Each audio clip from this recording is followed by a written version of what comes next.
Pourquoi se préparer à allaiter avant le jour J? Alors tu vas me dire, mais Sophie, tu parles beaucoup de préparation et d'anticiper les choses, que ce soit le postnatal, que ce soit l'allaitement. Et c'est vrai. Pourquoi je prends ce parti-là? C'est parce que j'ai trop souvent vu et entendu des mamans dont le projet d'allaitement est tombé à l'eau en seulement quelques jours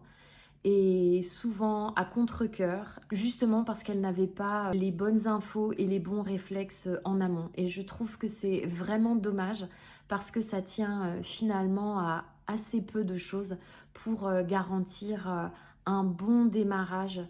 pour qu'ensuite voilà, l'allaitement puisse se faire naturellement avec beaucoup de facilité et de fluidité surtout. La première chose à prendre en considération et qui est très surprenante et que personnellement je trouve très triste, c'est que quand on accouche,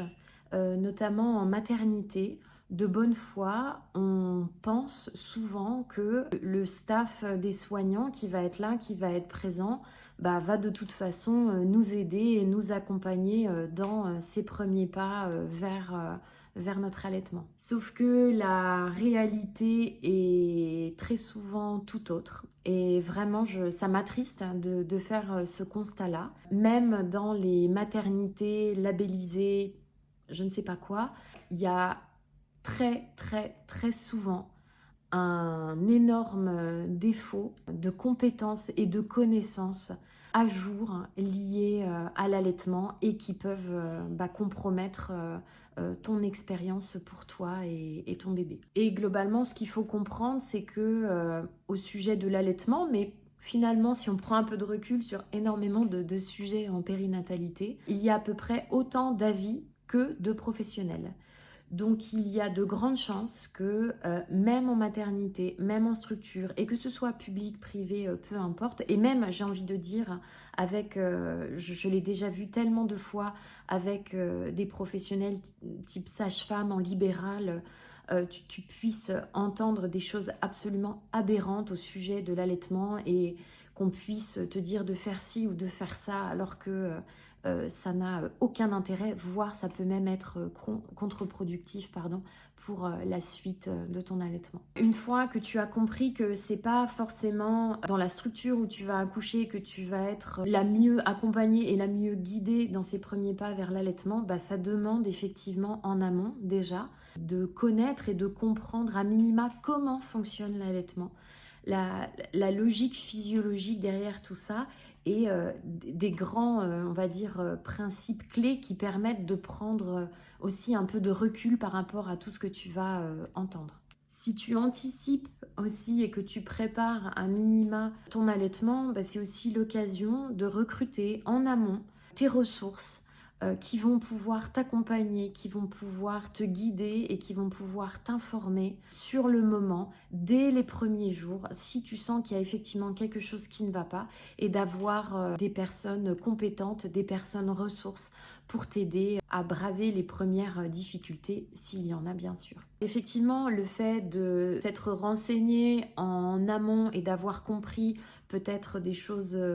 des principes assez simples et basiques sur ta position, celle de bébé, comment vérifier et reconnaître que bébé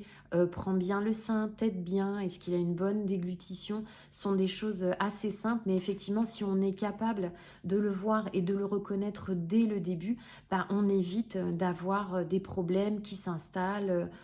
et des douleurs, par exemple. Enfin, la dernière chose et qui me tient vraiment à cœur, c'est que si tu es préparé à l'allaitement, tu as aussi, toi, cette capacité à déceler, à faire confiance à ton intuition et à comprendre à quel moment, effectivement, il va être opportun d'aller faire appel à une ressource compétente extérieure. Ça peut être une professionnelle de la périnatalité, si tu es suivi et accompagné par une doula ou une accompagnante ou une conseillère en lactation, si c'est ton choix. Et si tu souhaites préparer ton allaitement, que tu puisses prendre tes marques sereinement avec ton bébé pour cette aventure lactée Et ça, dès les premières tétées, puisque,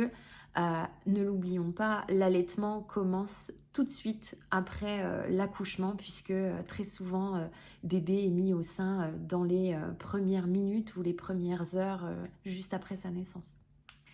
Si tu as des questions, si tu as envie d'en parler, n'hésite pas à me laisser un commentaire ou alors à me contacter directement sur Instagram. D'ici là, je te souhaite une très belle fin de grossesse et je te dis à très bientôt. Et si ce n'est pas encore fait, eh bien, n'hésite pas à t'abonner à la chaîne Octomama pour les prochaines vidéos. Je te dis à bientôt. Ciao!